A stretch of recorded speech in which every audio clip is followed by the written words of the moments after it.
Hello, everybody. Welcome to the tezos-artcast, episode number 18.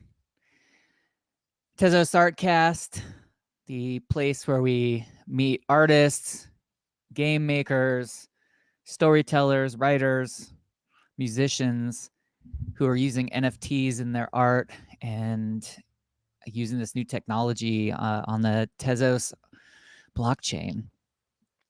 Really excited today. I can't believe we've almost hit 20 episodes. I know I hope I'll be saying that in like 100 episodes, and I'll kind of laugh at myself for saying that I was excited about number 20. But every week I get more and more excited, and I just get to meet all kinds of cool people. So we'll be having good times joining us later. As my co-host. We moved to Wednesdays, and he'll be joining us more regularly from here on out. So that's awesome. Yeah, so it's been quite a week. We've had a lot of stuff going on the blockchain, especially in Hic-et-Nunc, which is one of the it's a huge marketplace for NFTs in general, but it's kind of one of our go-tos for browsing and whatnot. Citizen B's in the chat. Hey, what's up, Citizen B? Long time no see. It feels like a long time, but it's probably not that long in real life. But good to see you. But yeah, there's been a lot of stuff going on. With there was an exploit of one of the contracts for swapping on Hic-et-Nunc, and swapping is just short for the selling function, basically. So it's been addressed and remedied, and today is the first day that new contracts are introduced. Basically, the selling function was fixed, to just put it in layman's terms. So that's really cool, but it's also allowed for some other developers in the space to kind of develop some alternative ways around that selling. It's been a very productive week, to say the least. Citizen B, the aubergine guy, I didn't know what aubergine was until this, and then I realized it's eggplants. So, and I didn't know what eggplant emojis were supposed to represent until like a month ago. So that ages me. Guilty. But anyway, stoked to be here. But we're going to jump right into things. Very excited to have this guest on and to join us today. We've got Culture Hacker, aka Lance Weiler. Did I say Wheeler right? It's actually Weiler, but Weiler. Okay. Yeah. Gotcha. Perfect. Well, welcome. How are you? I'm doing well, thanks. Thanks for having me. Appreciate it. Absolutely. Thank you for taking the time out of your day. I know you're busy doing what you do, so just able to have you on is exciting. So No, it's wonderful to be here. I'm excited to have a conversation, and I'm a fan of the cast. So thank you for inviting me. I appreciate it. awesome. That makes me happy to hear. Real quick to Citizen B, what are they supposed to represent? Speaking of eggplants, Lance, can you take that one? Are you familiar with the eggplant emoji? I didn't expect to be asked about that today. I'll let you field that. I'll let you field that. Okay, perfect. Citizen B, the eggplant emoji is it's code for, I guess, well, it's a penis. Let's just say that. It's I remember in some English class we were talking about language, just like in high school, and my teacher was saying, you got to be okay, you got to be careful when you go to other countries, because it's not just about what you say, but how you say it, and then also things that maybe here like a thumbs up in some countries is very rude. Um, and she started to give examples and show like these slides of different like, middle fingers, but everywhere else. And one of them was like like kind of like a fist with a arm over it. And I just remember the words so specifically. She said, now in this country, I don't remember what country, this stands for the aggressively erect penis. And it was just strange to be in high school and have my teacher say it that way. And so now I see eggplants, and that's the description that comes to mind, the aggressively erect penis. Okay, that's that's that. So, Citizen B, I hope that was a good enough explanation. I tried to leave no stone unturned in that explanation. Okay, I think I've gone off the rails here. Yep.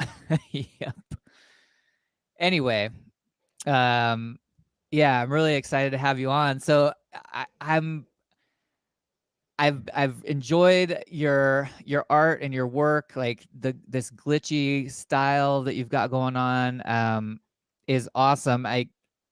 And seeing this project that we're going to talk about got me so excited because, well, we'll get into why I'm so excited about it. But I wanted to start out, if you could just kind of talk about your background, like a little bit about, who you are, what you do kind of on a day-to-day, and that'd be a good start. Awesome. Well, my name is Lance Weiler. I go by Culture Hacker on Hen, Hic Nunc, and I'm an artist, storyteller, and I've worked in film and television and games and code for a very long time. And I guess I started, exploring NFTs a bit ago, and then kind of found my way to Hen after, it became very attractive for a number of reasons, because of the environmental side of it, and then also it was just a lot more economically feasible, and really, it was a wonderful kind of open source project that I was excited to kind of dive into. And so I tried in 2020 to do an everyday project, but then got derailed by the pandemic, because a lot of my work spans years, like years and years. And so in 2021, I started again, and I started an everyday art project, and I decided to just lean into doing visual art and playing with like AI and code and glitch processing. And I started making new pieces every day. I was excited, like, what would it be like to just create something and then be able to put it down, and just started making work on a daily basis. And so the work that I put up on Hen is very much in that vein. It's things that I make, that I do in a day. And it's a way to kind of express the visual art side. I mean, I guess, I came up as learned cinematography. I was, I worked on music videos and commercials, and then eventually became a director and a producer. But, there's something really exciting about just being able to make the work, and and I'm a big fan of what, Hic Nunc is doing, and the opportunities there, and inspired by all the artists that I come across. Yeah, well, because I think that one thing that I was noticing, not knowing a whole lot about your background, was like that the glitch art style. I've always been really attracted to. I always thought it's really cool, and I've experimented with making some. And what always strikes me about your work is that it has the glitch, it has that look, but there's always kind of like a deeper element. I want to just say, like, there's like a story behind it, or there's there's some feeling. It's not kind of just glitchy. Like the glitch is almost adding to whatever you've got going on. So that storytelling aspect, or that cinematography background, kind of makes sense now. Like seeing that it comes across. Yeah, I think for me, I'm really interested in light and in this idea of depths. And with a lot of the pieces, I try to I bring what I know about cinematography. I was very fortunate. As I was coming up, I trained with some amazing directors of photography. I used to work with Darius Kanji, who shot Seven and Delicatessen, and I worked with Harris Savides, who shot Milk and The Yards, and also the great Conrad Hall, who did Butch Cassidy and the Sundance Kid, and a whole bunch of other films. And I would work with them on commercials, and I started out by doing like lighting books and, like the lighting design of what was going on the set and kind of recording that. And then I started making my own work. I started making films when I was probably a teenager. And I was very drawn to experimental films, the work of like Stan Brakhage in particular. I think I've seen Dog Star Man more than any other film. He made over 300 and some works, and the vast majority of them were silent. And his movies are amazing because you can just put them against any soundtrack, and they like sync up. They're like these really magical kind of things. And if you look at his work, you'll see a lot of influence. He influenced a lot of other artists and visual artists and things of that nature. That's cool. I'm gonna have to look him up because I I'm not I'm an expert in film by no means. I'm definitely surface. I have lots of things that I really enjoy, but I got a chance to go to the LA Museum of Art, Museum of Modern Art, a few years ago, and they had a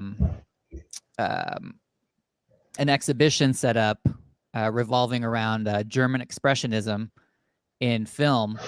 And I was on my own. I had the afternoon.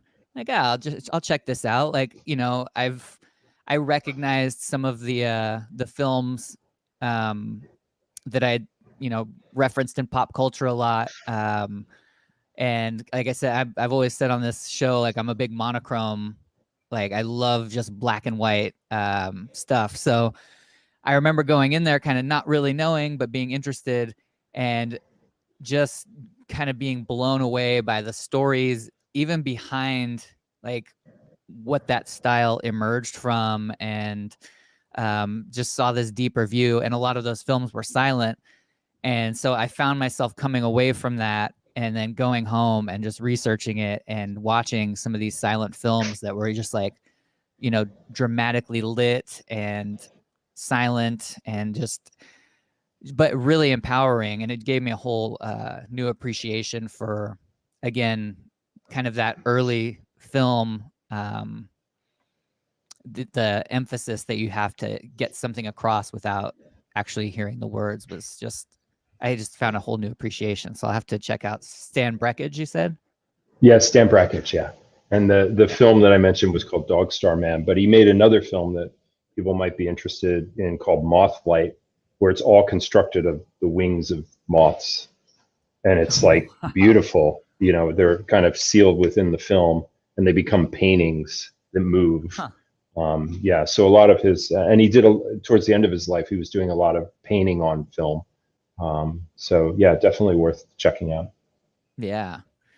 Yeah, well, that's it. That's the interesting thing too about kind of this progression into like the digital arts is, I think there's a lot of people who are pretty far removed from like film and like actual film, where we kind of forget that a big part of even like early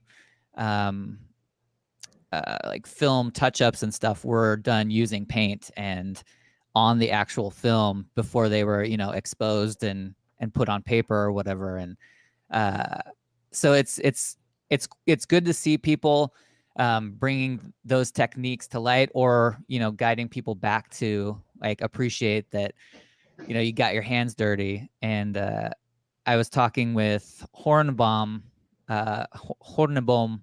a few weeks back, and we talked a lot about that. Like now we have this kind of ability to do both, where we can tinker in the real world, and paint on film, and then we could scan that and bring it into the digital realm, glitch it out like crazy, or do whatever.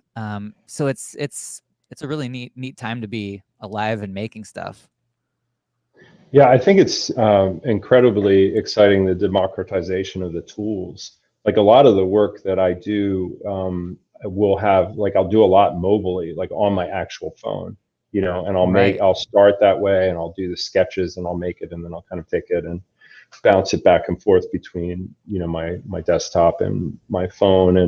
And I kind of lean into some methods that I used to do with, which were optical printing, which was this idea that you would do layers, pre After Effects, or the ability to composite. You would do it through multiple layers or passes. And optical printing gives a really interesting kind of texture and an interesting look to the work. And so I draw from, my knowledge of cinematography and my love of, just art. I am a professor of practice at Columbia University in New York, where I lead the digital storytelling lab there. And the digital storytelling lab explores kind of new forms and functions of storytelling. But the one thing that's really important to the work that I do in my own practice and the work that we do at the lab is it always kind of comes from an aesthetic, something that you're trying to evoke in terms of a feeling. When I Right. when I would write screenplays, there's basically the text that you put down on a page, and then there's the context, what it actually, kind of means in relation to the story. And then there's the subtext, which is the most interesting part. It's like, that's what's not being said that is Yeah. actually the real story, right? So a classic thing Right. is you see a couple fighting and they're fighting about something, but they're not really fighting about what it really is. It's a surface level fight, but underneath it is the subtext towards the, what points to their relationship and who their characters are and so forth and so on. And so sometimes I try within the work to embody or create a moment of a scene, or try to capture an aesthetic, to try to evoke some type of an emotion. And a lot of the work that I have has motion within it. And then we'll try to create a sense of layers or depth within whatever the piece is. And that's something that I bring from my writing and, knowing film. Right. Yeah. Yeah. It shows, definitely shows through. It's, yeah, really beautiful. Now, you've been working on a specific project most recently. It seems like you have a lot of projects going on. Again, you're doing storytelling, like digital storytelling. You've got the still artwork that you're doing. But you've got this project where where there's smoke. Mm-hmm. And I mean, this is just so fascinating. So if you could kind of start getting into that, I know your Sure. time's a little bit limited here today, so I want to make Sure. sure we get into it. Cover So it. how did where there's smoke? I'm gonna put up the link for this so people can get in there. Smokeproject.co. Um, I would like to introduce it, but I just would rather have you do it because Sure. Sure. I think it's such a cool kind of bridge between all these things that we've been talking about, storytelling, art, and NFTs. Sure. So Where There's Smoke is a project that I started. It's probably the most vulnerable personal work I've ever made. When my dad was diagnosed with stage 4 colon cancer, he invited me to come and interview him. And I had grown up in a firefighting household. My dad was an amateur fire scene photographer and a volunteer firefighter for like 20 some odd years. And he shot thousands and thousands and thousands of pictures of things in various states of burning. And then there were two really mysterious fires in my life that devastated our family. One where our van erupted on flames on a vacation, and then 11 months later, our house burned to the ground. And for over 30 some years, I wondered if my dad actually had set those fires. So when he Right. invited me to come and interview him, there was a part of me that wanted to get to the truth around that mystery. And Yeah. in interviewing him, all these skeletons started to come out of the closet. And I started to learn all these things about my dad, who was kind of like an enigma. He had a really wild background and history that I didn't know anything about. And so as I sat down and did these audio interviews, the project kind of the inciting incident for it was when my dad was diagnosed for, was basically given his prognosis of how long he was going to live. The Yeah. doctor, when we were in that exchange, there was a lack of empathy from the practitioner, the doctor, and it really cut like a knife. And I thought, oh man, I wish I could do something with storytelling that could be interesting to help with this. So the project, like a lot of my work, is multi-layered. So there's a mystery at one part of it. There's this other part that's like an expression around this idea of healing and end of life, and this notion of memories and fragmentation. Yeah. And it started as a physical installation. I could have made it as a documentary, but I thought it would be more interesting to make it as an immersive work. And so in 2019, it started at the Tribeca Film Festival. It was an official selection, and I did an installation on Canal Street in a storefront. So I took over 1,400 square foot storefront and converted it into this burned out structure. And it was kind of almost like an escape room meets an immersive theater piece meets an installation, and it had these enchanted objects. And when you interacted with them, the room would change and fragments Nice. would come, and lights and sound, and it was very participatory, so people were able to kind of engage with it. And my story with my dad was like a jumping off point where people would share their own stories. And we were commissioned to go out and do a number of installations with it at museums and galleries in 2020. But then obviously we know what happened in 2020. The Right. world kind of got disrupted by COVID. And I started thinking about ways that I could do it virtually. And so I ended up creating a virtual experience of it. And that virtual experience it went from 4 people going through that physical installation to upwards of 100 people being able to make use of. I used Miro, which is a whiteboarding kind of tool, and Zoom, and I've Sure. subverted those and turned them into collaborative storytelling and sense making tools, and started running these shows. I think I've run maybe about 50 of them over the last year or so. And they've been at major Yeah. festivals and in conjunction with different museums and so forth and so on. And I have been working on this idea of weaving NFTs into the performance. So I have these amazing photographs of my father. I reinterpret some of them and turn them into glitch art. But the thing that I'm working on is pulling some data from the actual performances and using that data to whatever you would collect, like a piece. It would Yeah. change over time, and it would deteriorate, like the way memories fade. The NFT itself would fade, and that's what I'm kind of working towards, which I hopefully will be doing later this summer. But right now, I'm just doing some very basic things where I'm taking some of his artwork, reimagining it, collaborating with my father who passed away in 2018. So that's really wild to be able to collaborate with him. And then the NFTs are tickets to the show, the immersive show. When we sell out a run of them, they're done in an edition of like 30. When we sell out Mm-hmm. one, we have a show and we invite everybody who bought the NFT to the show. So the NFT is a ticket to the show. It's a collectible piece of art. And then also it involves, in 2022, we'll release kind of a living, breathing art book that'll include, photographs from my father, behind the scenes of how we built the installation, the virtual experiences, all the art that we've been working with. And then there'll be a part that's really exciting that's kind of almost like a healing part. We collaborate with the narrative medicine program at Columbia University. And we're working on something where we believe that storytelling can be healing, art can be healing. And so that's a big part of it as well. Wow. Yeah. You said healing story or narrative healing. Oh, it's narrative medicine. It's the narrative Narrative medicine medicine. program. Yeah. That's really interesting because I think I know a big part of therapy, just in general, from what I know of the field. A lot of it is bouncing your thoughts off of somebody, but you're really, it's like a quote unquote good therapist isn't somebody that tells you what to do.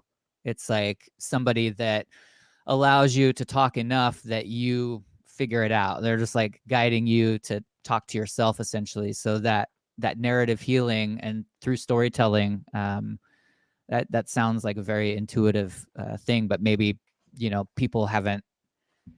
It's something that maybe we do, but when we do it intentionally, it can have even more power. It sounds like so. That's a really cool aspect of bringing all those elements together.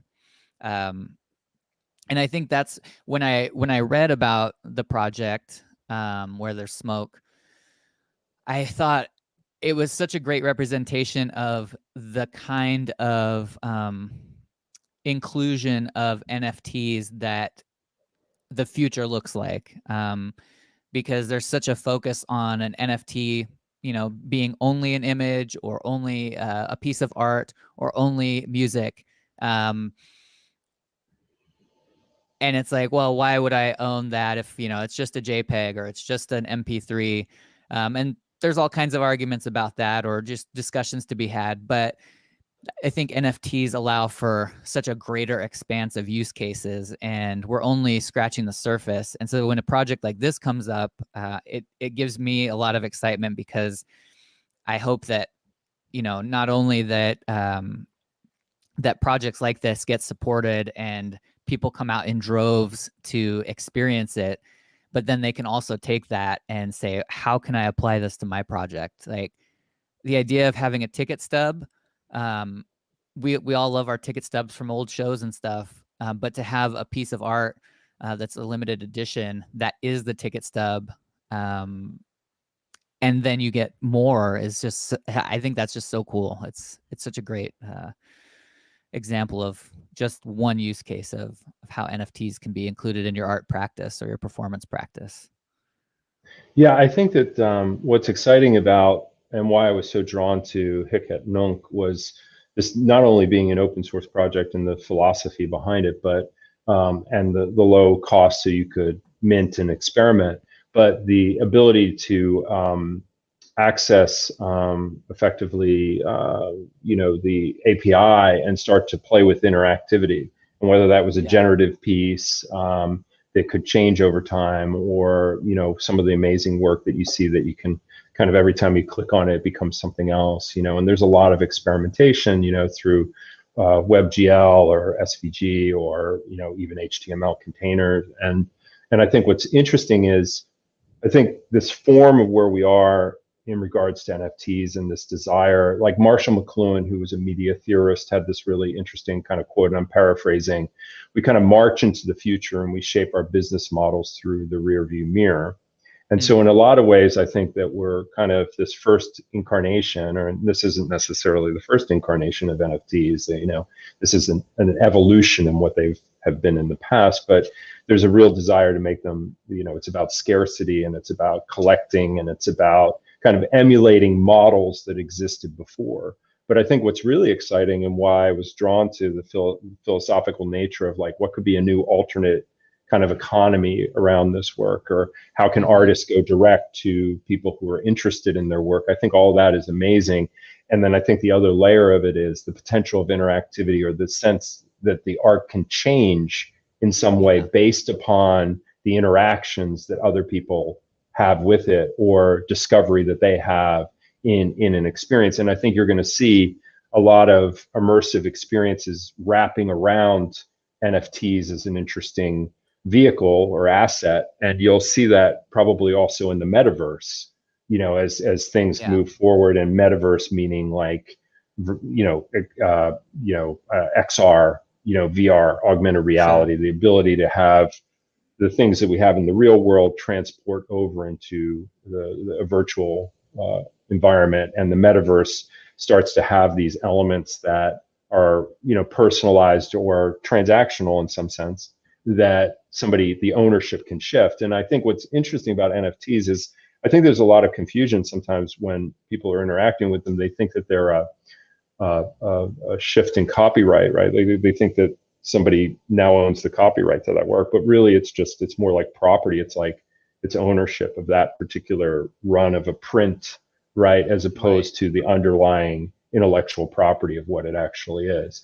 And so I think it's important as people go and do things with smart contracts, that they start to think about ways that they can, challenge the notion of how we think about art and how we think about creative expression. And what does that mean? Like we're working on a really cool new project at the lab. It's this blockchain fairy tale project, right? And it basically is kind of looking and saying, fairy tales were colonized. They were basically they were appropriated, and different cultures have been so far removed from them. And a lot of people, if you ask them about fairy tales, they would cite some Disney film, right? And so we thought, oh, wow, what if we challenged the ownership and authorship of stories? What if we used the blockchain? And what if we did this like exquisite corpse kind of experience where we were world building, and we were creating new folklore and mythology and fairy tales, and we were relating that in some particular way to climate and using it as a speculation, because indigenous cultures believe, and they practice this, that stories should last 7 generations. And so how do you have a story last 7 generations? And they would do it because it was not just it wasn't just something about entertainment. The stories were used to pass knowledge and wisdom. They were used to help a tribe be able to understand how they could harvest and survive a winter. They were used as a way to understand technology. And so we're exploring that in terms of using the blockchain, which is really wonderful in terms of decentralization. But what does that mean in terms of story? And what does that mean in terms of art? And so I think when I was thinking about Where There's Smoke, and what I'm drawn to on Hiket Nunk is the, philosophically challenging the notion of how we think about what an NFT can be and what we think an experience can be, because there's a whole new generation that are coming up. Like when I look at my son, who's like 13, during lockdown, I hung out with him in Fortnite. Like I checked, we were at this Travis Scott show that was going on in Fortnite, right? And what I was struck by was, like, I was there with my son, but my son was making thumbnails for a friend who was streaming a fashion show on YouTube simultaneously, right? And there was this whole kind of ecosystem that was going on of creation around this like sandbox game, right? And I think that that's really exciting, because that's kind of the future, is everybody's a storyteller, everybody's an artist, the cat's out of the bag, right? And the hierarchy that existed before is eroding away. And so that means that we can tell stories, and we can share stories, and we can find new ways in which to sell and sustain from them, which I think is really exciting, because stories in a lot of ways are how we understand the world around us. So I think what's going on with NFTs is really exciting and has a lot of potential. Yeah, absolutely. NFT Raider says, good dad. Thank you. Yeah, I mean, that's like, it is exciting because we've, again, I think it's starting to come up more and more that if you look back to like, when blogs kind of replaced, or not replaced, but became kind of the more dominant expression from like zine culture. You had these like independently published, Xerox copied punk rock mags, and distributed, via peer-to-peer, and like that whole model and everything suddenly became new in the internet and with blogs. And a lot of people saw it as, like, I don't have to pay for the cost of printing anymore, and I can use this. And that we saw that transition also into ebooks and e-readers. And for years, I remember hearing like, print is dead, print is dead, print is dead, print is dead. And, I'm like hanging on by my teeth, like trying to like just like carve out a little niche in my town of like, I have like a zine library, like zines are cool still. Like, I'm not exactly sure why. Like, maybe it's just nostalgia, but I like my books, I like my zines.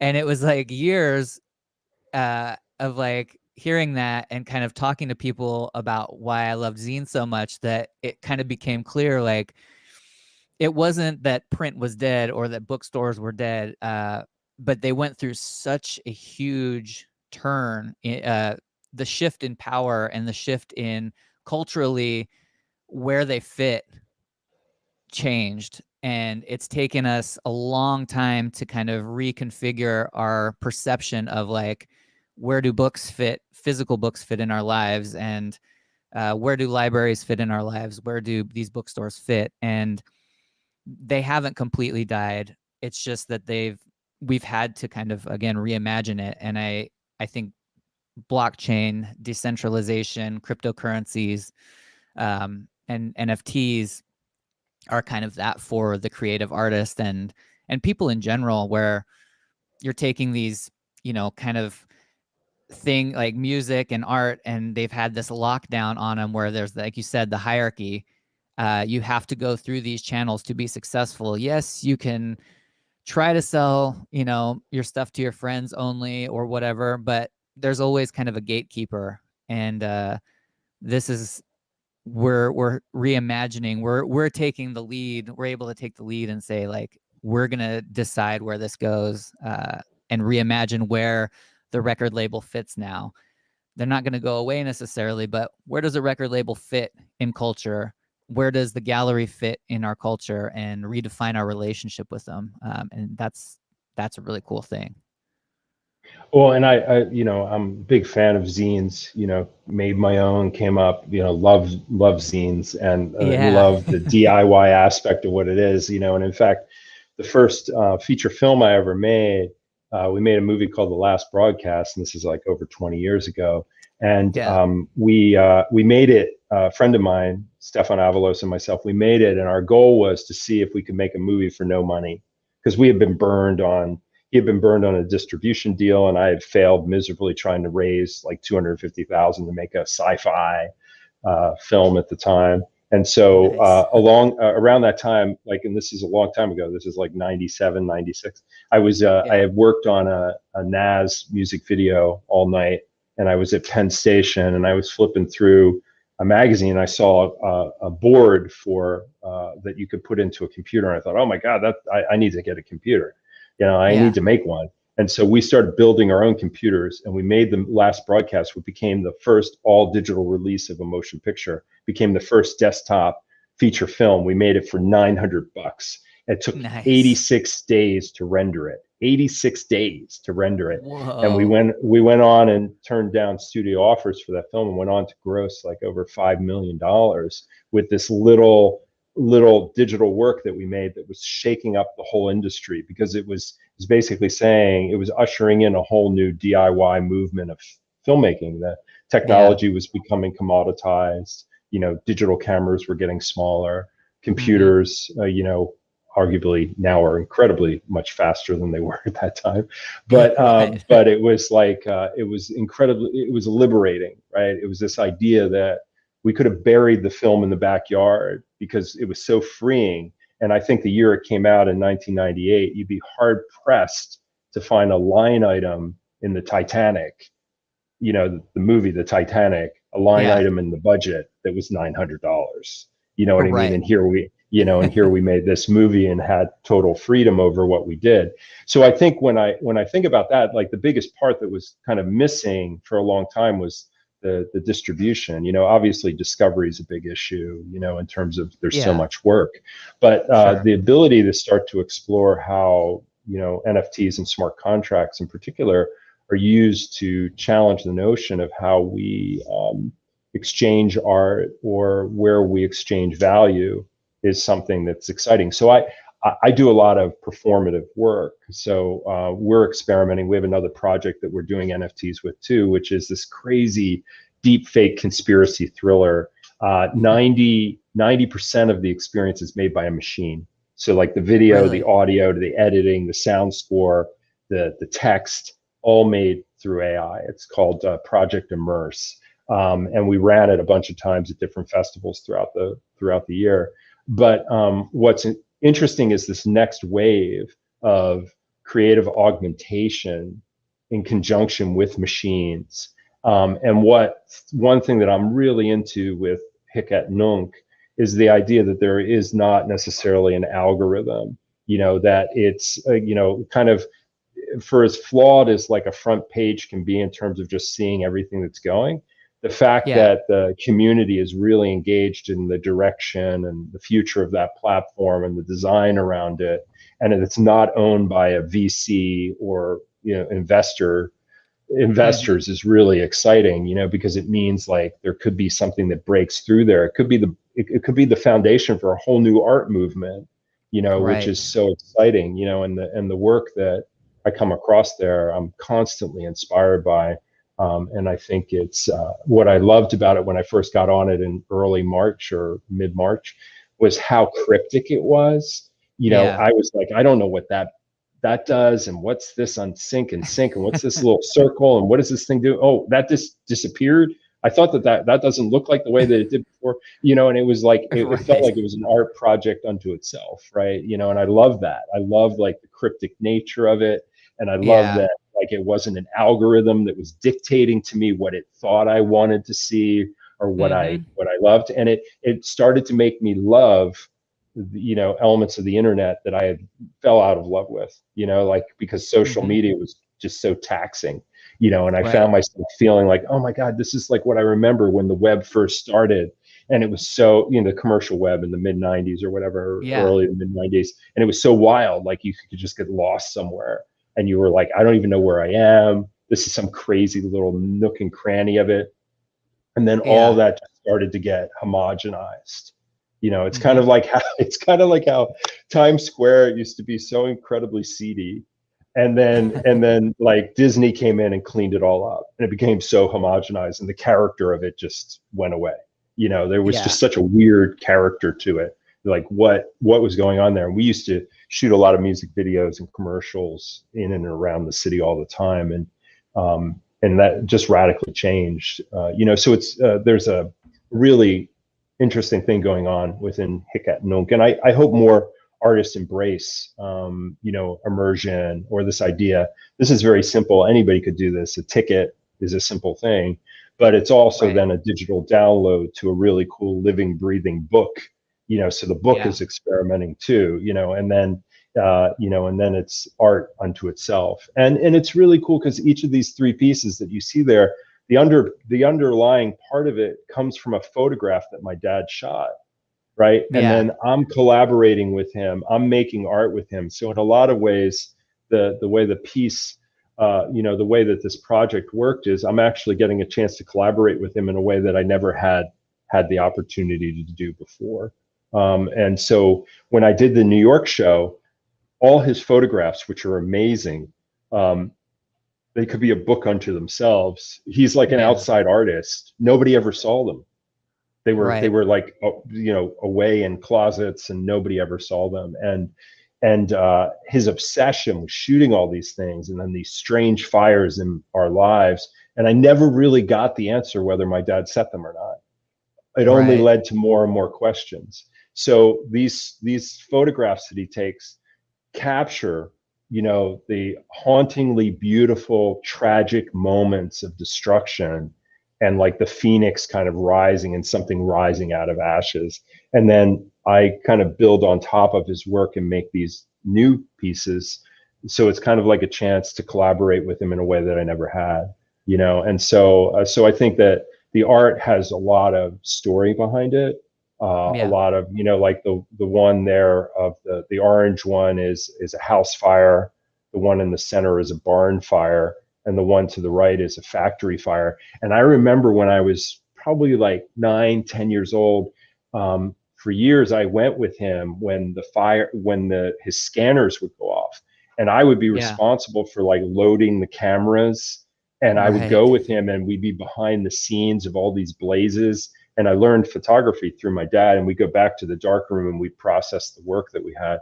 But Yeah. I was in and around all these crazy, crazy fires, and Right. so I kind of grew up in that culture, which is a very, very wild kind of culture. So my dad was fighting the fires, documenting the fires, and then I still don't know if he was ever setting them or not. But it creates an amazing mystery, and it's something that Yeah.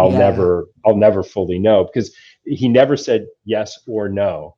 It was always just like and the last interview I did with him, because as his body was failing, my courage was growing, Right. and the last Right. interview I ever did with him, we had a conversation about it, and I came to learn all these things that I never knew, that only raised more questions.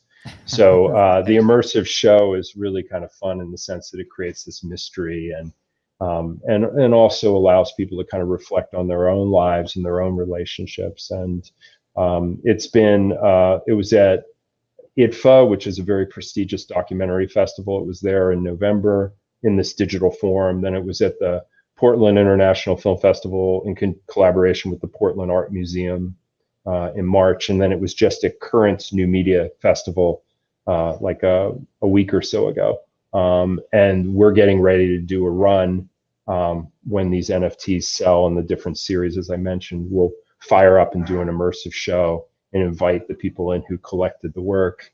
And then we'll create new NFTs off of the shows that we do. And then as we go forward, people will be able to collect the work that will change or be generative in some way. Right. Yeah, that's really exciting. I have to add, like, do you like I feel like that that interviewing end of life experience, I know I had an experience um with my mother when she got that prognosis as well. um I remember she had lived far away from me for, maybe I lived in the southern area of the state. She was in the northern area of the state for about 10 years, and I'd visit.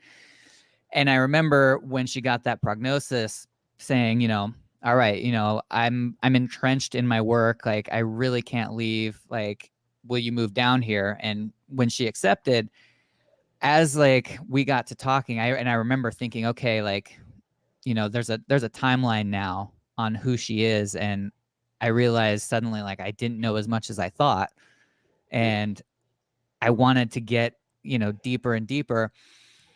And I don't think, and I definitely, it was the whole experience was definitely completely different from anything I could have ever imagined it would have been. But I'm wondering if in those situations, I wonder if getting an answer, if you're looking for a specific answer, like, did you start these fires? That's propelling you forward to ask more and more questions. Do you think if you had gotten a straight answer of yes or no from the start, that you would have dug as deep as you did? I guess I'm wondering if the value isn't in the exploration of that question of discovery, or kind of where the where that lies. I guess, if that makes sense. No, that totally makes sense, and I think it's really interesting, because there was something about, I think I was obsessed with that, right? I was obsessed Yeah. with knowing the truth, and then as I started to go through the experience, my focus started to change, Yeah. and I started to realize, well, wait, maybe some of these questions I have are really, am I trying to understand if there's a part of my father and me? Am I like my dad in any way? And my dad was totally like an enigma, so there's like an identity question there, and these Sure. natural kind of universal things that you see all throughout storytelling, in terms of your own origin myth. Yeah. And I found myself afraid to ask the question initially, Yeah. and then eventually grew built the courage up. I think if I would have asked it at the beginning, I think it all kind of worked out, because I was nervous to ask it. Like Right. I just didn't come out as soon as we sat down and said, "Hey, did you set these fires, Dad?" Yeah. Right. It was kind of like, it was almost like I was going through, and it was almost like I was trying to understand who he was and why he was the way he was. Yeah. And it was almost like that was kind of the process there. And then led to this really dynamic moment where I found myself kind of,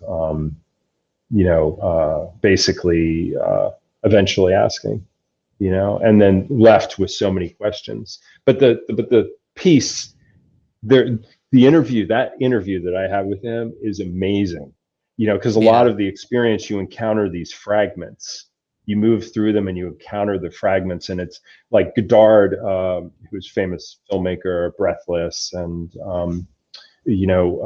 he had this quote that I love. He said they would make a film. I'm paraphrasing. He would say, would make a film that would have a beginning, middle, and end, but not necessarily particularly in that order, right?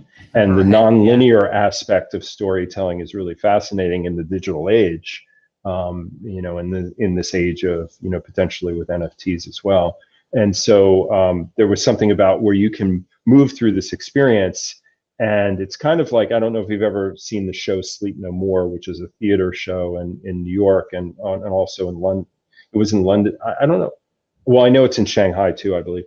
But it's massive, and it's like a kind of Hitchcock meets Macbeth, and it like The Shining too. And you're in this amazing set, and you're able to kind of move through multiple levels, and there's like over 101 rooms or something like that, and you're able to interact with like bookshelves and books and props, and then there's actors that are constantly always moving, and so it kind of removes the seats from theater, Right. and it Immersive. immerses you in it, right?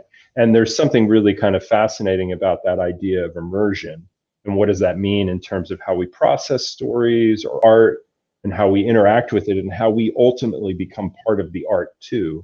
And there's some really wonderful art movements that I'm a big fan of, like the Fluxus movement. I really love, instructional kind of art, where the art doesn't actually happen unless people come together and start participating in it, and then it becomes a piece.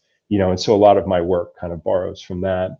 I'm realizing what time it is, and I want to make sure that we made a giveaway, which I now think you can see, which is now viewable, and because there were some hiccups. But this piece is, the view from my backyard. It's It's beautiful. something that I'm kind of giving to the community. There's 25 of them. I want to thank you so much. I mean, I think things like what you're doing with the Artcast are really important. Being able to have spaces where people can come together and talk about practice and be able to, express and share their art. So I want to thank you very much for what you do. And thank you very much for, having these wonderful interviews with these artists, and allowing, having a space, holding space for that, I think is really critical, because it's all these things that help to create community, and community is where, art really lives and breathes. So, thank you for that. I'm going to have to run because I have an event that I'm supposed to be at in 3 minutes. But fortunately, we're in this Okay. virtual world where that just means I just log on to a different, Sure. Zoom Well, thing or I whatever. really appreciate you taking the time out of your busy day. One quick question before you go. Sure.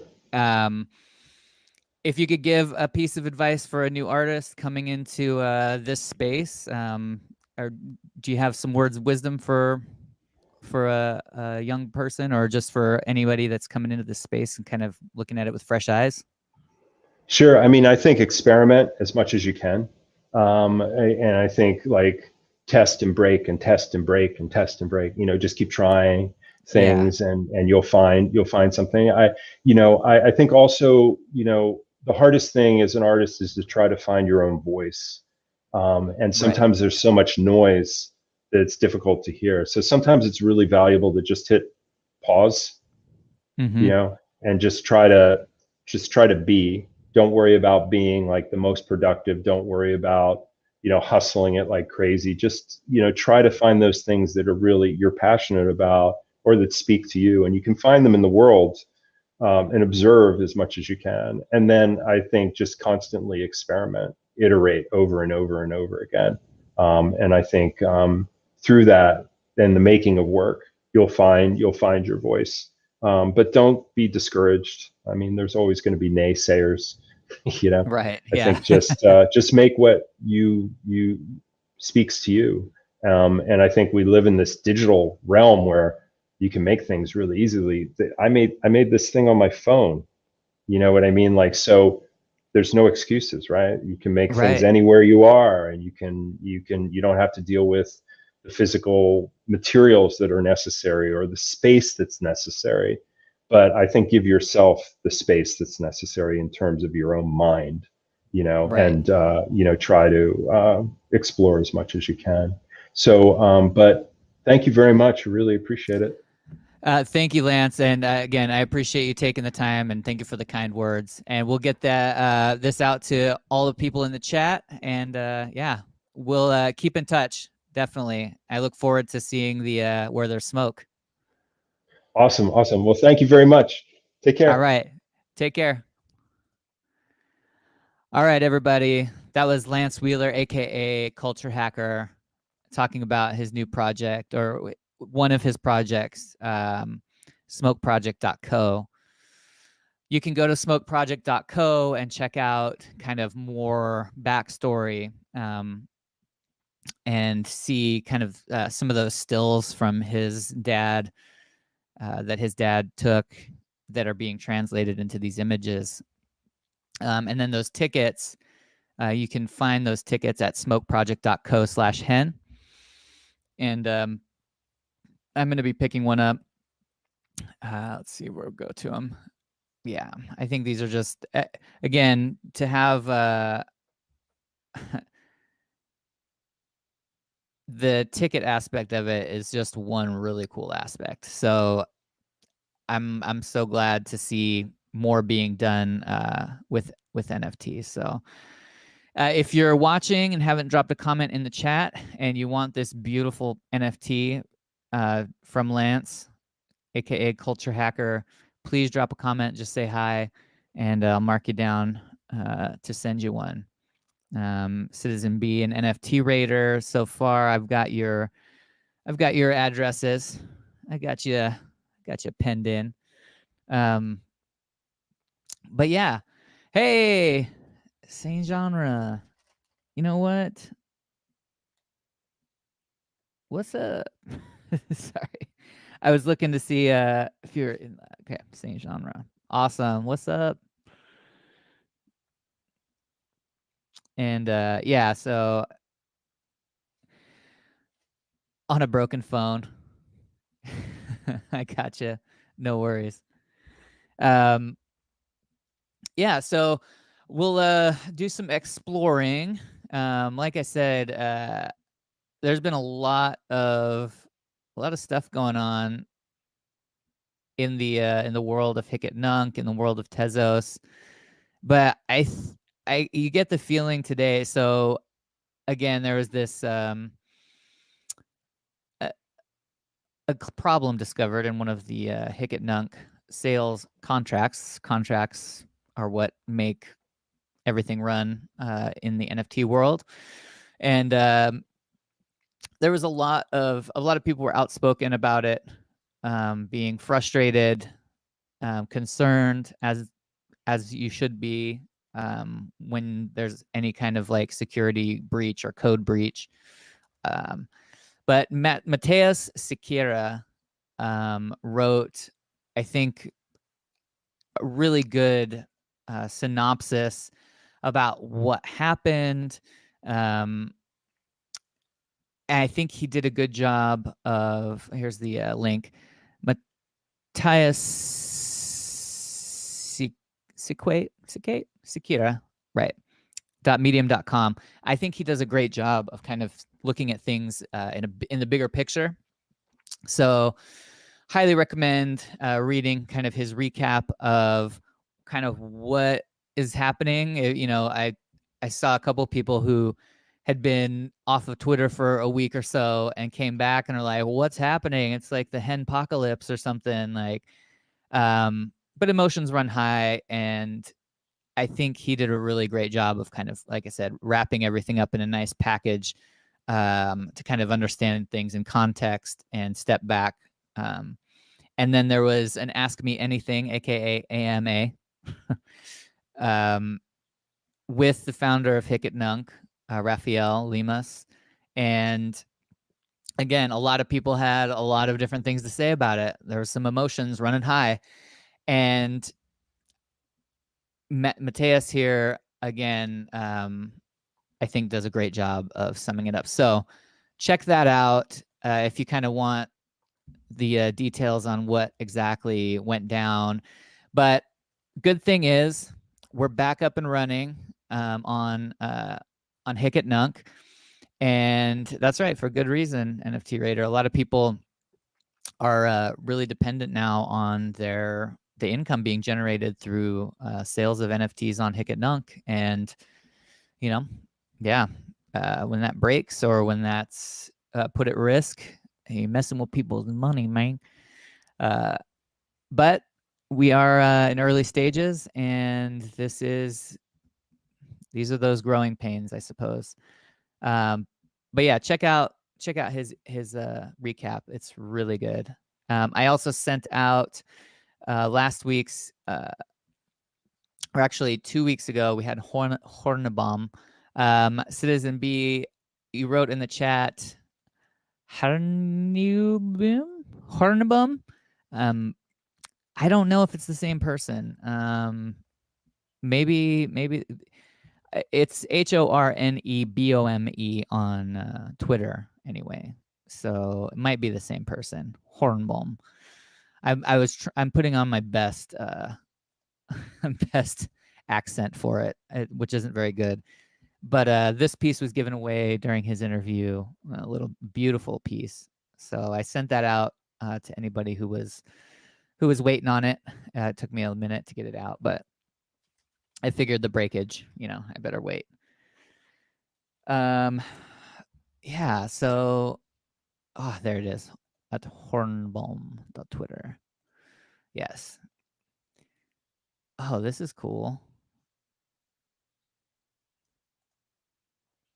I was like, hey, nice. That's a really nice landscape. And then all of a sudden it starts coming down. Little pixel shifting or something. Is it going to erode the entire thing? Yeah. That's cool. Sorry, we're closing the city. Oh, man, that's neat. I got a new audio setup. I've been working with it. I still have some problems. I don't know if you all can hear music or not, but look into we're gonna take so next week. Sorry, I'm a little scattered. I need more coffee. Here we go. So I hope your week's all been good. My week's been pretty good. Next week we're gonna have Order and Chaos on. Very excited for that too, because we've been playing our drone squadrons at the end of the show, and that's been a ton of fun. So I'm excited to get into pick his brain. He was also one of the developers who worked on Hen.radio, which has been great for discovering music on Hicket Nunk. Hen, Hicket Nunk, it's the same thing. Hen's the shorthand for it, just in case you didn't know. But we're an hour in. You probably glossed over it if you didn't know. You're just like, whatever. I've had some people that I know say, I tuned in and I didn't understand half of what you guys were talking about, but it was fun. So I'm trying to figure that one out. But next week, Order and Chaos will be on. A lot of cool projects that he's been working on. So I'm stoked to talk to him. And then the week after that, we want to take a break for that week. Kind of want to do a little kind of get my house in order, as it were. NFT Raider, you brought up a few weeks back, and we tried more of a meetup format where the people who are in the chat are basically, it's closer to like a Clubhouse experience on Jitsi or Oye. And I really want to incorporate that somehow. And I'm toying with it a lot because I really enjoy this one-on-one and screen share through StreamYard. And some of these elements that I've got going and the ability to kind of get to my other channels through Facebook and YouTube. However, and Twitch. I really love the idea of doing more, having that interaction. So if things get split up, I'm, maybe an hour of interviewing and maybe the next day doing more of like a community AMA, or I'm not sure, but I want to get with Good Times and kind of see what we can do. It's time for a little expansion. It's time for a little, test something new. And yeah, I definitely want to figure out some of the ideas that have been floating around for a while. So very open to suggestions from anybody and everybody. I consider this your home too. So I'm trying to listen when people are give me suggestions and try to incorporate them however I can. So sometimes it takes me a while. This is Danilo Batista, and we've seen him before in the on the Artcast through kind of the artist features on the website. He's Brazilian, which is another thing I'm encountering a lot. Is there are artists that I really want to talk to, but English is a barrier, and so working on an idea of just maybe incorporating some text interviews, maybe doing some online features via the website to kind of bridge that gap, because I really want to talk to some of these people, and I really want to give them the exposure that they deserve, which is just, they deserve much more exposure than, this little live stream can give, but nonetheless, we give what we can. So yeah, that was okay. Let me get you. Let's get back to browsing. Let's browse, and let me know. If I love browsing the internet with you guys. I love browsing, through different art, but let me know if there's other things that you'd want to see, reviews, or maybe artist focused. We usually do 2 hours, 1 hour for interviews, 1 hour for browsing. But I'm open to ideas about other things we can do as well. Squadrons are definitely a part of the stream now, so this is kind of cool. That's right, rewind. This is if you don't know, this is how we used to rewind tapes, cassette tapes. Cadillac Dino, feel me? Rewind for those who made first mixtapes on cassette tapes recording radio songs. That's right. That was me, for sure. This is cool. Bookmark that bad boy. Yeah, you used to put a pencil in the middle and pencil in here. Just wind it, or with your finger. My pinky finger will do it, but my other fingers are too big. But yeah, that's a cassette for anybody that doesn't know. And this is how we used to label them.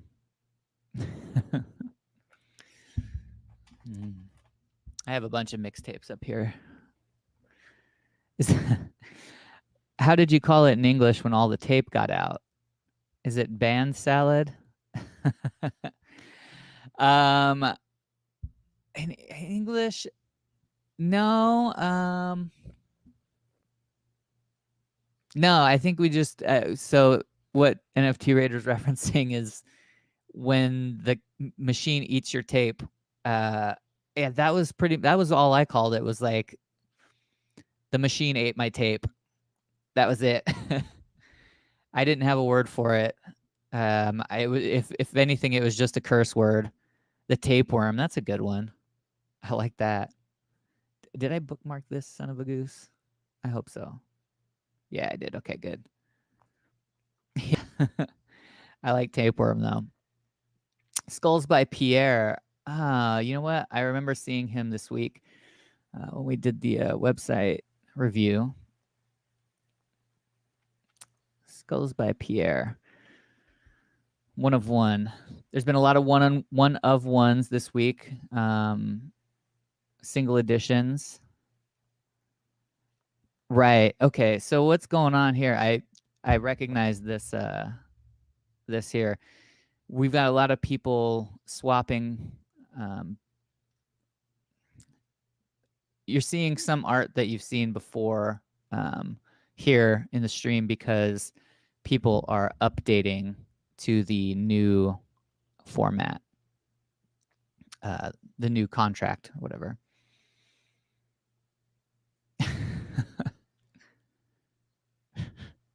That's funny.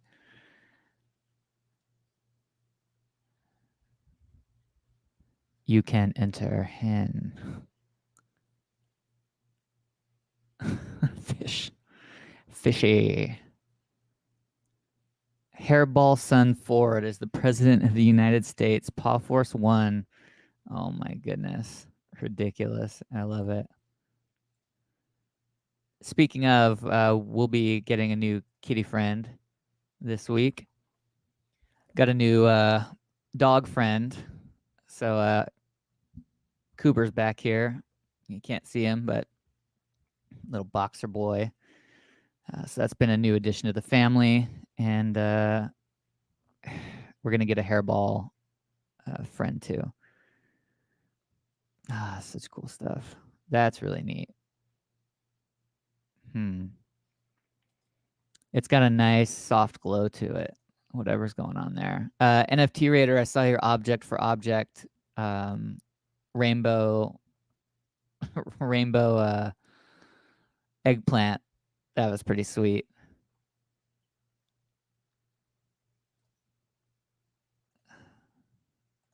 That's beautiful.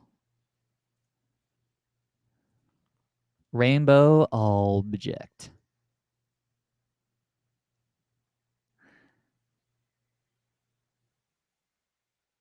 Nice. That's cool. I remember these things as a kid. Little plastic things, and you iron them down. That's awesome. Running dog, 14 by 14 plastic beads, upright on white background. That's really freaking cool. I love animation like that. Like, that's dope. Yes, I'd love to have one, but of course, I would. Nice. Ooh.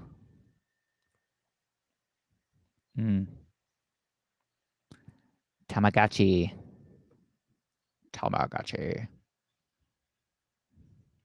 Living, breathing Western. Ooh, that's pretty. Oh. She's being held in the hands.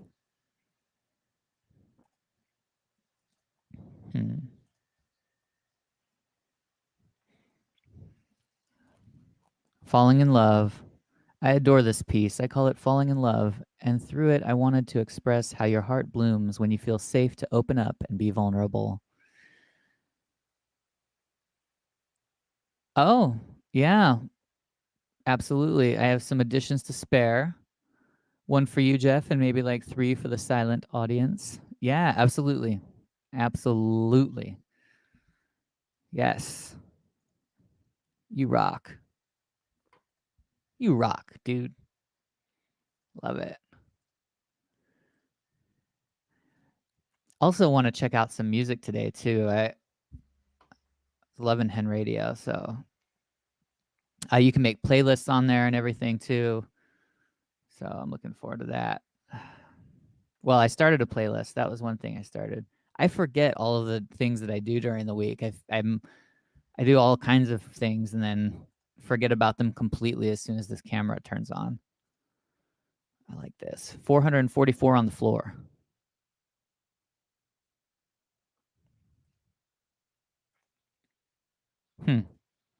That's really cool. I like that a lot. The use of color in this is very pleasing to my eye. Drop your Tezos address in the chat here, peeps. You get double trouble. You get a piece by Culture Hacker, and you get an NFT Raider piece for object. I have to say it like that. Sorry, but I do. Get it in. Drop the addy.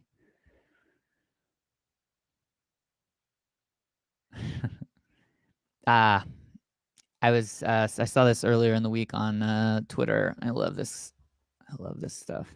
This style.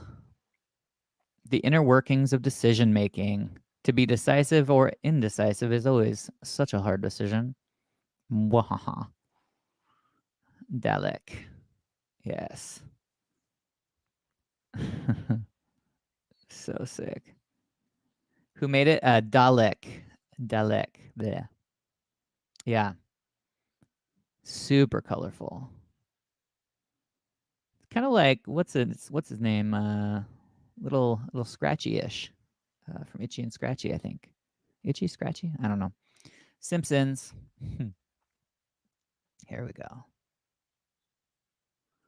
Yeah, good stuff. Okay. Gotta make sure I don't keep all these open, or else my machine will just stop running, I think.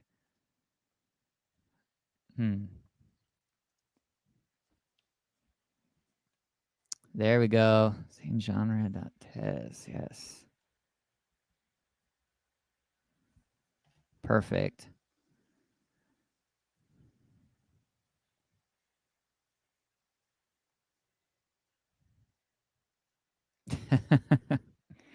The aliens are coming. Eventually. Or we are the aliens. Or they've been here. Oh, how about this? Boop, boop.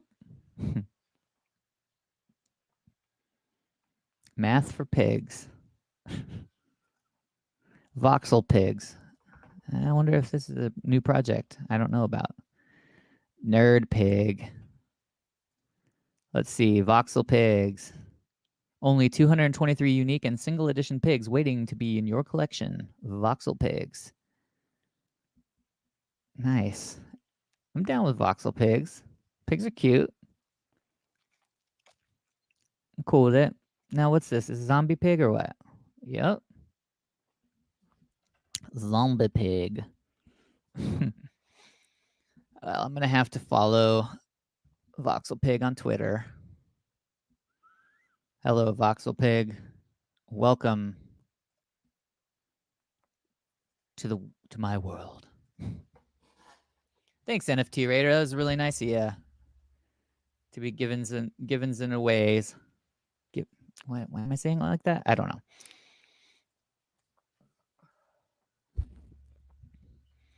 I'll tell you what, though. This I'm excited about. Oh, makes things so much easier.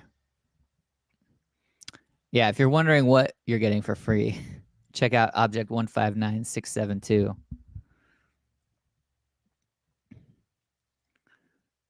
All right, Math Pig.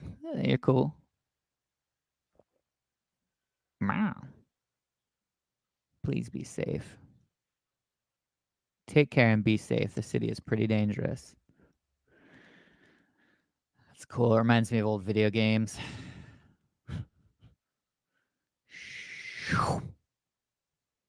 There it is. This is your NFT for the day as well. Culture Hacker. You rock.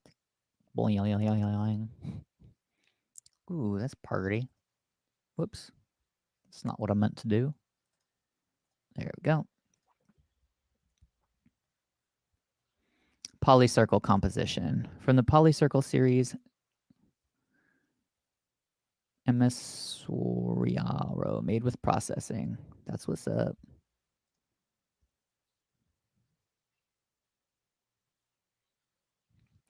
Different, very, what is it? It's not, I don't know, pastel is not the word, but very different palette of colors than I guess I'm used to seeing. Like very like much lighter, but in a good way. I'm into it. Polycircle.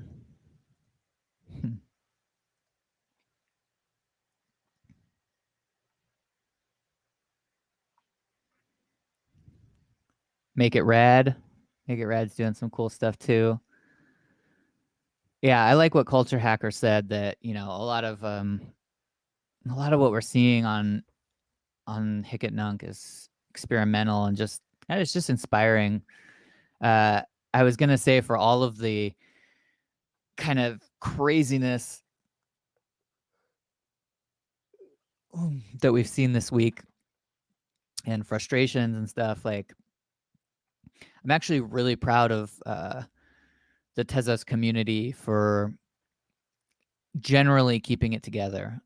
I didn't see. I mean, I'm not following anybody and everyone, and I'm not seeing everything, but for the most part, I saw a lot of even the frustrated people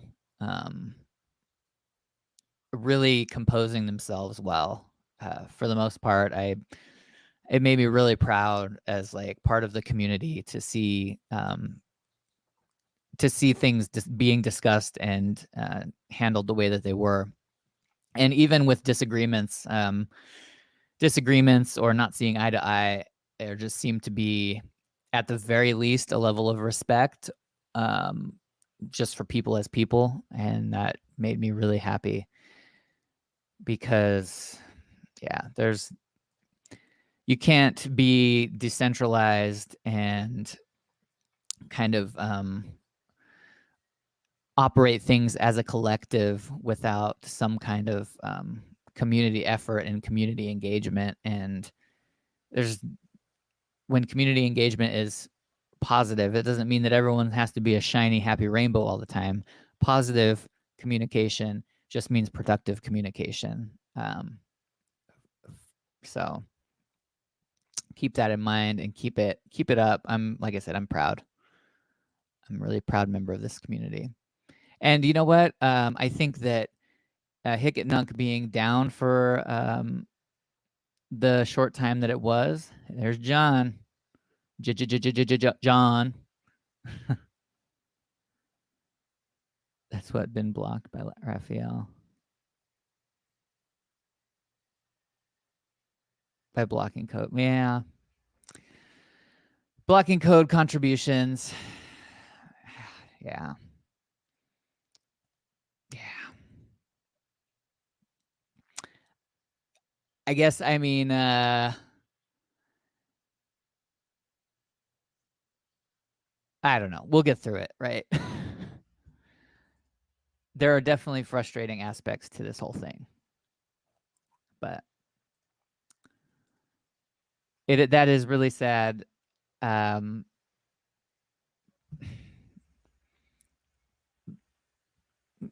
Yeah. Let's see what happens next. Exactly. Hopefully, my deepest hope is that that there are reasons, or that the reasons for not taking those things off, or taking those code contributions into the fold, is because of a vision, and that vision isn't ready to be opened up yet. I don't know. I'm just trusting it for now. Right. A switch to another platform is not out of sight, NFT Raider says for him. And that's, yeah. And what I was going to say actually is, I think that the site being down and kind of all of this stuff going on, I think it brought a lot of good attention to Calumet. It was, I think, just before that was all discovered, Calumet had kind of been working on mobilizing the artists on Calumet and the community supporters of Calumet who are active on there. The last two artists prior to today that we've talked to, they mint exclusively on Calumet, or or at least have specific purposes to mint on Calumet. And we saw a big push for Calumet 777 this week. And I think it happened to coincide with Hen going down.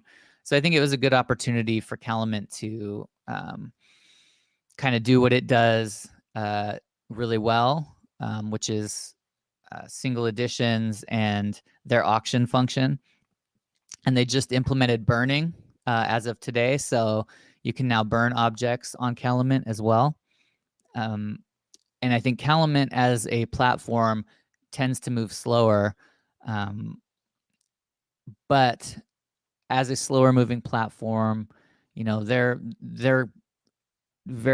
purpose is very their laser focused purpose, and they're just trying to work as hard as they can. And it's a small team, but it's a team. So we see how these different platforms react. We see how it's good to have more than one platform. Object.bid was another one. They were able to step up, and the minting, you could still mint on Hicket Nunk, which means making the NFT. And then they allowed for swapping or selling the objects on theirs. And they're very active and open community members as well, just in general. So, and it's the object.bid doesn't seem like a direct competition necessarily at the moment. It's just more active community members or developers who are trying to get things done and working together. So, maybe we're all going to learn from each other here, and we can all take something out of this that's positive, even if there were some negative repercussions. I love these Stitch. Hugh Messy does these Stitch animations, so cool. And I've seen you actually see. He has some process videos where you see these different panels of fabric. I'm gonna not mint it. I'm gonna save that one, and then I definitely want to hit up Calumet here. And there's another marketplace. So we're gonna be, eventually we're gonna be expanding and be able to cover more marketplaces as they come up. But I think the fact that there's only 2 marketplaces who are very active shows that there's a need for more developers to step in. But I also think that developers are I think there's a big lesson too, is like when you're stepping into new territory, you want to tread lightly, or at least release. I don't know what I'm saying. Yeah, Bazaar, exactly. This is what I was. Bazaar Marketplace. Been in the Telegram for a little while. It's a slowly developing marketplace, but nonetheless, they've got a lot of cool stuff going on. So I'm excited to see that kind of come to fruition. So I wanted to look through theirs today. So there's a lot of stuff going on. There's a lot of exciting stuff. There's a lot of, there's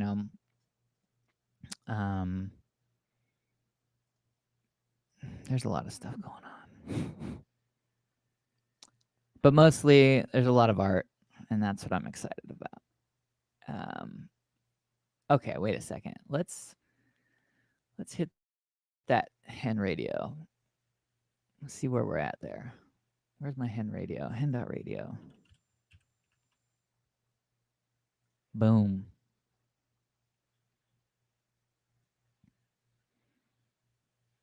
All right, let's set it off here.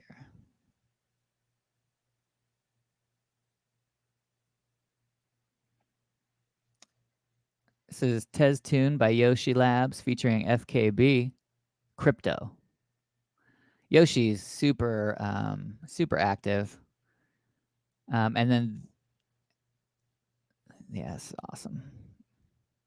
Check.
Pure Spider in the house.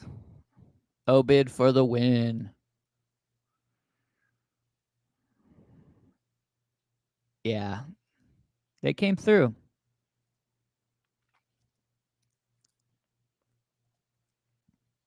You've been here? Okay.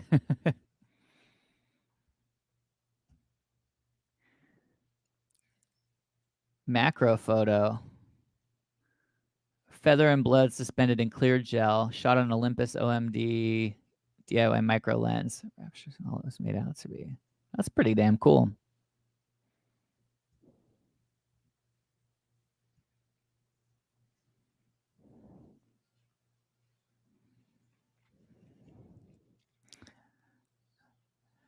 I mean, you know,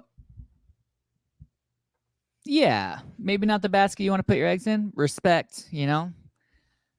That's why we got all this. Yeah, absolutely.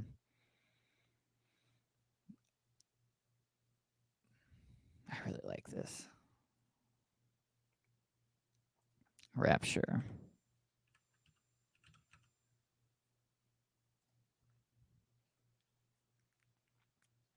Competition is good. Yeah. No, it is. Absolutely. Absolutely.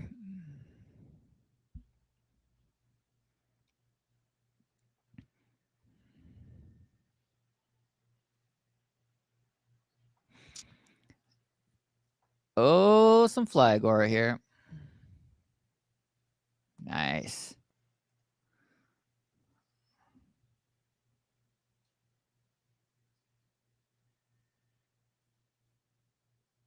So good. I know. It's ridiculous. Agreed. So unique. Bizarre needs to get their new contracts out. Come on now. Come on now, Bizarre. That was a Tez tune by Yoshi Labs featuring FKB. That's what's up. Now this medicine we like. Okay, okay. I see you. Okay. Come on in.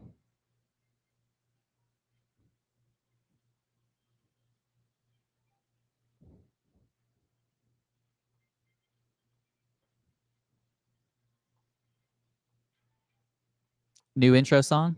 I think so.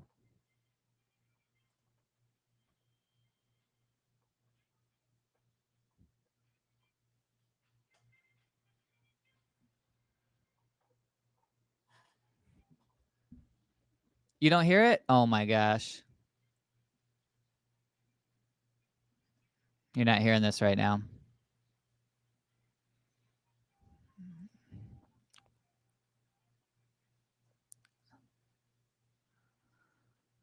All right, let's see here.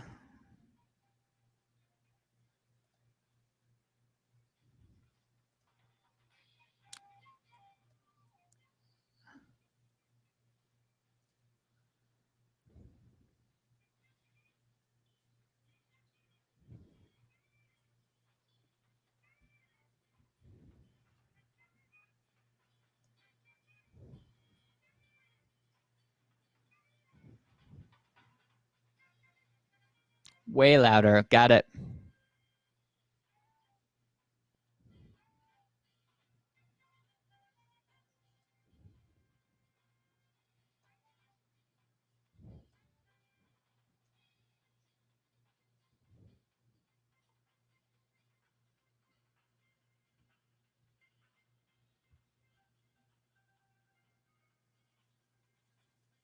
Nothing?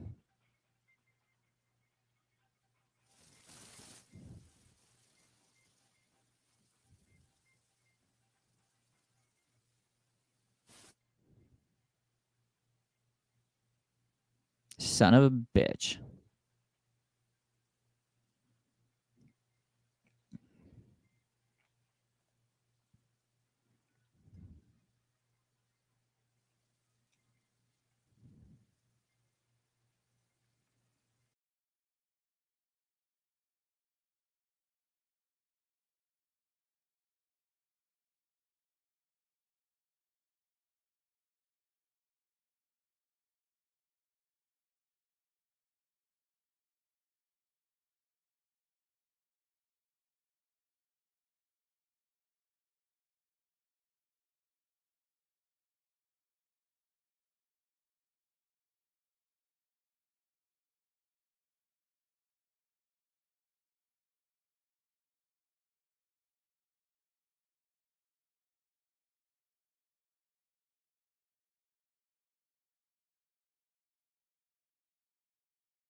Boom. My microphone working again at least? Gee whiz. That sucked. Whew. At least I got the mic working again. Bummer. Well, let me tell you. It was pretty cool. But it's unverified, so I won't be buying it. Wah, wah. Like I said, it is the heat. That's it. Yes. Thank you. It's the freaking heat. It's like 40 degrees out. Okay, anyway. Calumet browsing on the 777 tip. Burp, burp, burp. It was like that. Burp, burp, burp, burp, burp, burp. It was like some jazzy business. We just love Degas.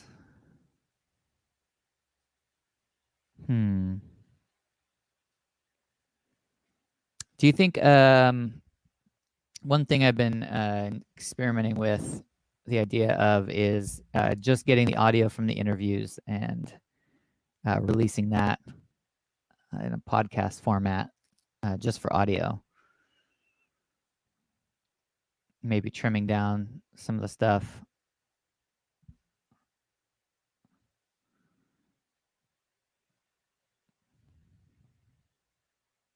I think that'd be pretty cool.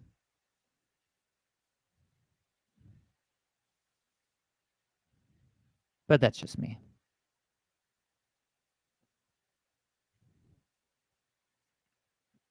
It's freaking hot out, and I'm just glad I'm not outside right now. I don't know. Just, there you go. Nice taco. The newly found taco. That's what I'm talking about. All right, what is this? Newly minted stuff? Let's go back to the top. Let's go to the oldest. Calumet.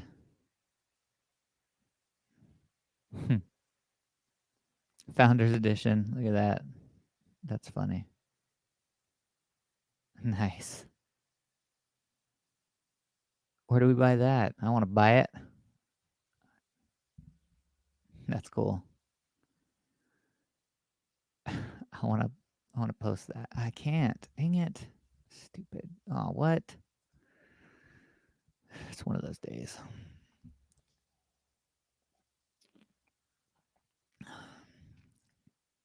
Soldal.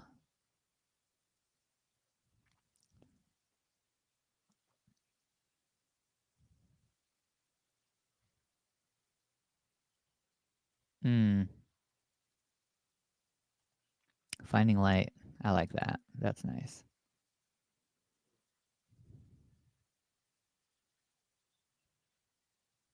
Physical piece made with acrylic on canvas, sold out in 2019. Made Toyo.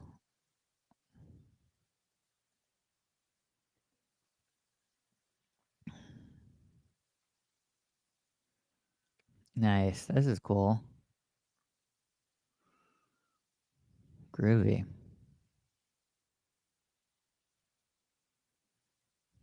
These are cool. I like this style a lot.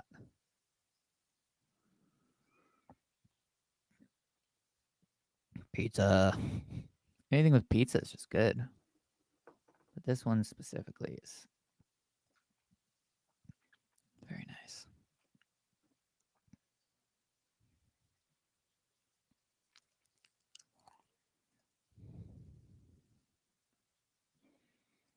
Very cool. Man. Just goes to show you, buying a $200 piece of equipment to route your audio via Linux does not always go the way you think it's going to go. It's fine. I'll figure it out. I just need to spend the time to really get some stuff taken care of. Like I said, that's what that week off is going to be for. So I don't have to think about it anymore. Irrational currency. Doodles of irrational legal currency. A new way to escape or just a hype. Future will tell. Yeah. The future will tell. I think Tezos is in for the long haul. That's just, I mean, I've been wrong. I'm no expert, that's for sure. But I've seen a lot of news about crypto regulations and some of the other, not even just regulations, but certain exchanges being banned or having troubles. Which is a little worrisome. I mean, I at least know that there's something coming. Can't go unnoticed or kind of under the radar for much longer as far as like regulations are concerned, or the more money that moves into the crypto space from traditional landscapes, the more at risk the powers that be are, the more they have a reason to stop it from continuing. So get your coins off the exchanges. I do the tezos-artcast.tez is the shortest one. I have my personal one. I didn't buy one for my personal one. I didn't get a short address for my personal one yet. So, but yeah, there's some cool stuff here on Calumet. I'm digging it. I mean, there's always been cool stuff. There's some great artists like Oaken and a lot of people that you can send it to my Tezos Artcast address, and then I can send it to myself. One fun fact about Temple Wallet is that you can create a second account within your wallet. So you can have two separate addresses under that one account. But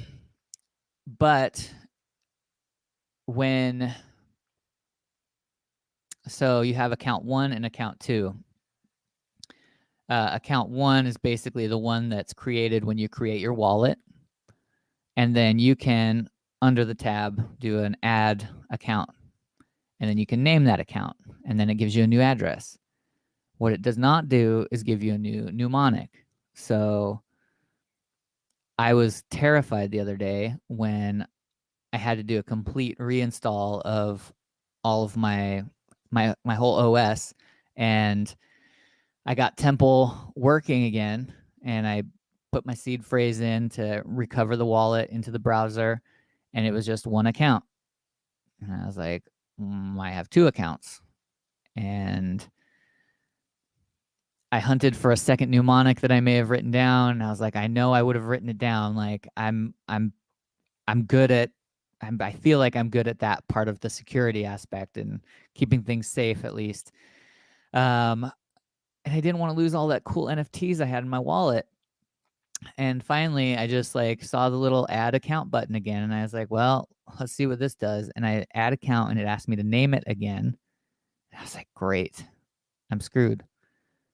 And I put in the name of the account, which I made short, and boom, it popped up, and it was the same address with the same stuff in it. And it was really confusing. I'm just glad that I figured it out. So beware. You can add a separate account. It won't give you a new mnemonic. It's just in there, but it's not easily discoverable, and it's not intuitive. So Temple Wallet, that second account feature, really cool to have, really confusing. Just saying. Yeah. But anyway, it was nice to have actually found it again. Thank goodness. Showtime. I need to get an account on Showtime so I can save some of this stuff. Work, buy, consume, die, inform. That's cool too. Well, we are coming down to the last bit of the show. I want to give time. My name Jeff. My name Jeff? Are you Jeff too? Pure Spider? My name Jeff. No, my name Jeff. I get that all the time, by the way. I don't know if that's a reference to, what is it, Hill Street Blues, or I don't know what movie, but there's some movie, and the guy goes, "My name is Jeff," and I've never seen the movie, but I'll tell you what, just about once a day at work, I get somebody that's like, "Hey, Jeff." I'm like, "Hey," and then they say, "My name is Jeff." 22 Jump Street. That's it. One of these days, I'm going to watch it. I've heard that I should watch it just for that scene, and that's the only redeemable moment. I don't know if that's true or not, but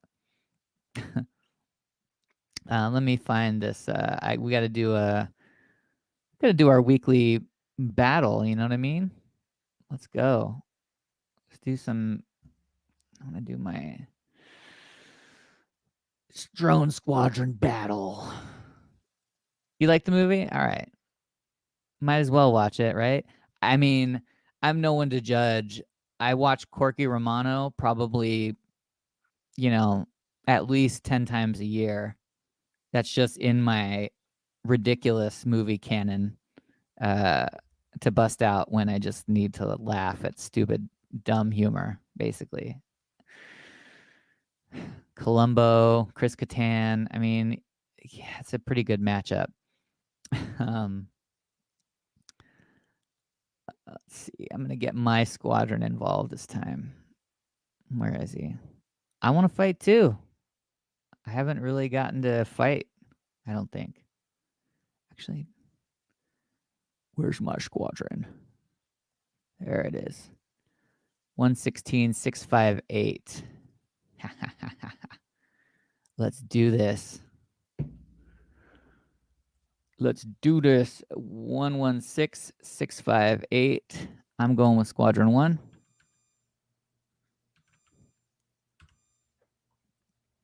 And it's on you now.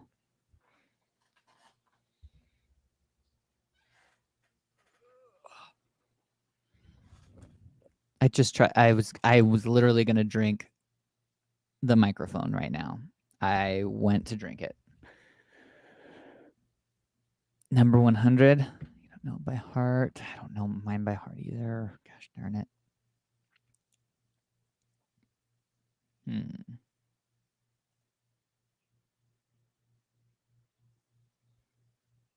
Let's find you. Shouldn't be hard. Here we go. Oh, the red one. 125630. I got it. All right, you ready for this? Let's do it. Here we go. All right. I'm in the yellow, you're in the pink. They're going. Let's get those scanners on. Let's see what's going on here. All right, still no kills on either side. But I'm on the lower end for sure. You got one of mine already. Let's go.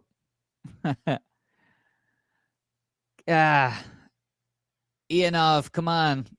Ugh. Okay, we're even. We were matched up for a second. I think this is actually a good battle. It's pretty good. Come on, not anymore. Come on, get some of these doors. Ducking and weaving. Come on. Woohoo! Yeah. I think that's the first time I've ever won. Whew. Oh, that felt good. That felt real good. Pure Spider, I gotta say, I knew it was gonna happen all along. All right, NFT Raider. Let's see here. What was your number? I saw it in there a second ago. 12, 56, 39. Okay, you're right behind. Right after. Perfect. Let's do it. Oh, dang. Right off the bat. Dang.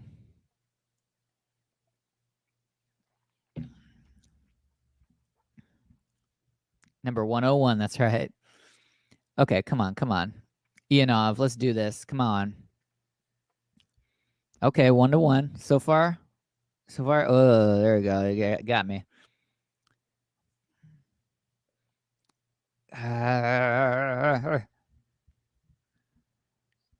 Oh, come on. All right. I got 2 drones still doing their thing. Burus and Ionov. The Ionov leader, I'm assuming. They got a lot of energy left still, so they could. Ooh, look at him skirt that. Skirt. Oh, coming in hot. Oh no, that's my bad squad. I could snipe. Come on, guy, duck in and out. Come on. Okay. Oh man, I don't know. If this is your bad squad, I might not make it. I got one more dude. Bummer. Good job though. All right, now we're gonna plug. We'll plug your squads against each other now. Well, actually, let's. What is it? It was 1, 2, 5, 6, 3, 0. That was pure spiders. And then whoever wins this is gonna go against your other squad. I think that's what I want to do. Yeah. Okay. Ready? Here we go. Okay.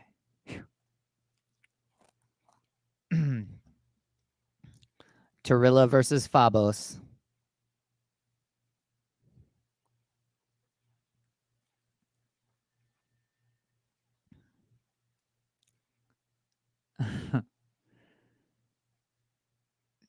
Dang. Whoa.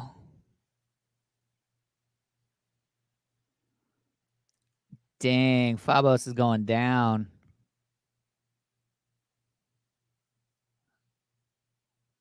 Still making it, though. Look at him duck and weave right there. They're too squishy. Like green jello. Ooh, man. Destroyed. Wow. All right, now you can try and get redemption through your other squad, NFT Raider. But Pure Spider avenged me. All right, here we go. NFT Raider Squadron 2. 135035 1. All right, Torilla. Want to give them nicknames, right? We're gonna have to talk to Order and Chaos next time. Or next week when he's on. Exactly.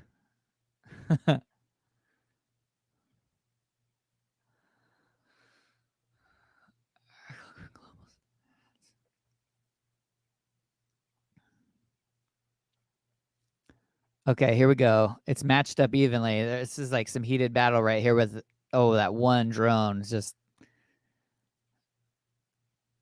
pretty evenly matched here. But red's still in the lead.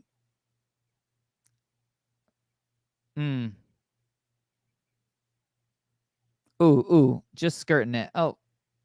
Oh man. Almost there.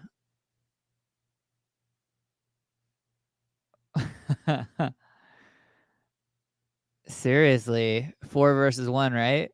Sniping it. You got this.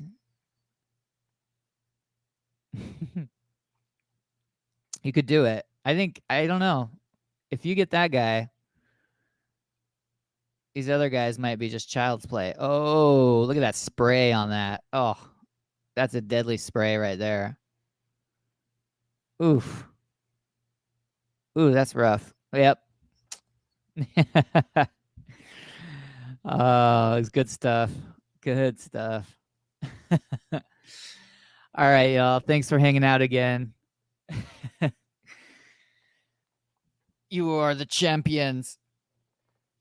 Man. All right. Well, Like I said, we'll be back next week. See you out in the Twitterverse. Send this 2 out of 3, right? I'll send out these NFTs a little later in the day or the week. They'll be in your wallet. And thank you, NFT Raider, again for giving out the extra NFT for our viewers.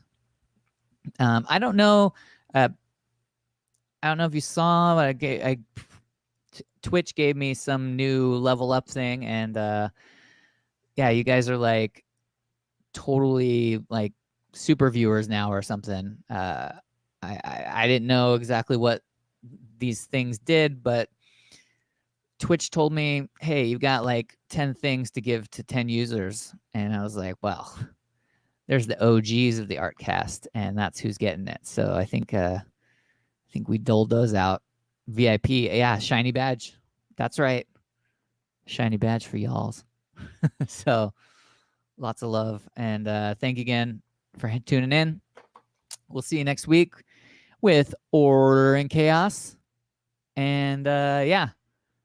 Then did you miss your VIP chance? I don't know.